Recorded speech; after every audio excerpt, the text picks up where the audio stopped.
Hello friends, आज हम लोग जानेंगे कफ यानी कि खांसी के बारे में।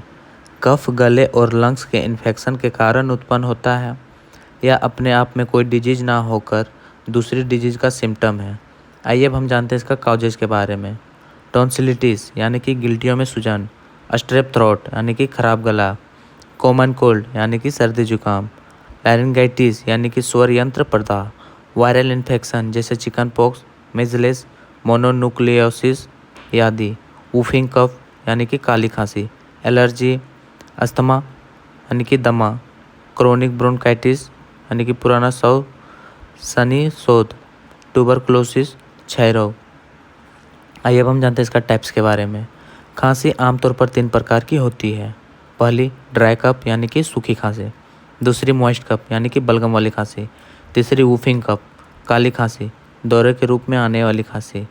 पहला ड्राई कफ, गर्म वस्तुओं का काफ़ी अधिक यूज तथा असावधानी के कारण लंग्स में कफ उत्पन्न होकर सूख जाता है। इस प्रकार की खांसी में स्प्यूटम नहीं आता है अथवा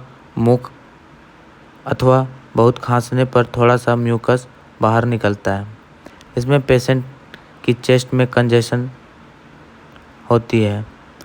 इसमें लंग्स के दोनों स्तर कहीं कहीं चिपक जाते हैं तथा साथ ही हेडेक रहता है। इस प्रकार की कफ में साय साय की वॉइस सुनाई देती है। इसमें खांसी बार बार उठती है, खांसते वक्त काफ़ी पेन होता है। मॉइस्ट कफ, इस प्रकार की खांसी में स्प्यूटम आराम से और अधिक मात्रा में बाहर निकलता है। आमतौर पर 1-2 दिन ड्राई कफ रहने के बाद रेस्पिरेटरी सिस्टम की म्यूकस मेम्ब्रेन में सेंसिटिविटी हो जाती है, जिससे म्यूकस ज़्यादा निकलता है। तीसरा वूफिंग कफ। वूफिंग कफ एक इन्फेक्शन डिजीज़ है या कम्युनिकेबल है, जिसमें खांसते वक्त कफ आता है तथा सांस लेते वक्त उफ की आवाज़ सुनाई देती है। आइए अब हम जानते हैं इसका इंस्ट्रक्शन के बारे में। कफ के वास्तविक कारणों का पता लगाकर ही ट्रीटमेंट शुरू करना चाहिए। हल्का गर्म पानी पीना चाहिए। पेशेंट को बेड रेस्ट करना चाहिए। पेशेंट को स्मोकिंग तथा अल्कोहलिज्म नहीं करना चाहिए। स्पाइसी तथा फ्राइड फूड नहीं खाना चाहिए। पेशेंट को न्यूट्रिशन रिच डाइट लेनी चाहिए। आइए अब हम जानते हैं इसका ट्रीटमेंट के बारे में। अगर ड्राई कफ हो तो सिरप एस्कोरिल डी 1 चम्मच सुबह दोपहर शाम देना चाहिए, अथवा सिरप ग्रीनलिंगटस 1 चम्मच सुबह दोपहर शाम, अथवा सिरप ग्रीनलिंगटस एल 1 चम्मच सुबह दोपहर शाम देना चाहिए। अब हम जानते हैं मॉइस्ट कफ हो तो सिरप ग्रीनलिंगटस BM 1 चम्मच सुबह दोपहर शाम देना चाहिए। टैबलेट ग्रीनलिंगटस BM 1 गोली सुबह दोपहर शाम देना चाहिए, अथवा सिरप चेस्टोन प्लस।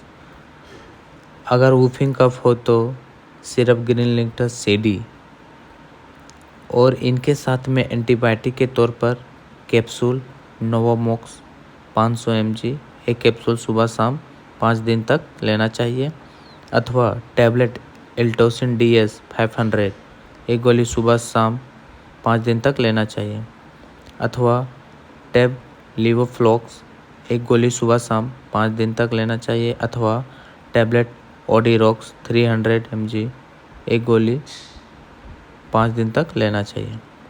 अगर कोल्ड यानी कि सर्दी या बॉडी एक तथा बुखार हो तो टैबलेट सोल्विन कोल्ड 1 गोली सुबह शाम दी जा सकती है। लेकिन अगर कफ ज़्यादा सीवियर हो तो और कंट्रोल नहीं हो तो इंजेक्शन मोनोसेप 1 ग्राम सिरप मार्ग से धीरे धीरे दिया जाना चाहिए सुबह शाम। नोट: उपयुक्त सभी प्रकार के उपचार करने के बाद भी आराम ना मिले तो निम्न इन्वेस्टिगेशन करवाने चाहिए, जैसे sputum AFB and culture, blood sugar, HIV test, x-ray, HB, WBC, ESR। Thank you और मेरे चैनल को सब्सक्राइब करें अगला वीडियो देखने के लिए।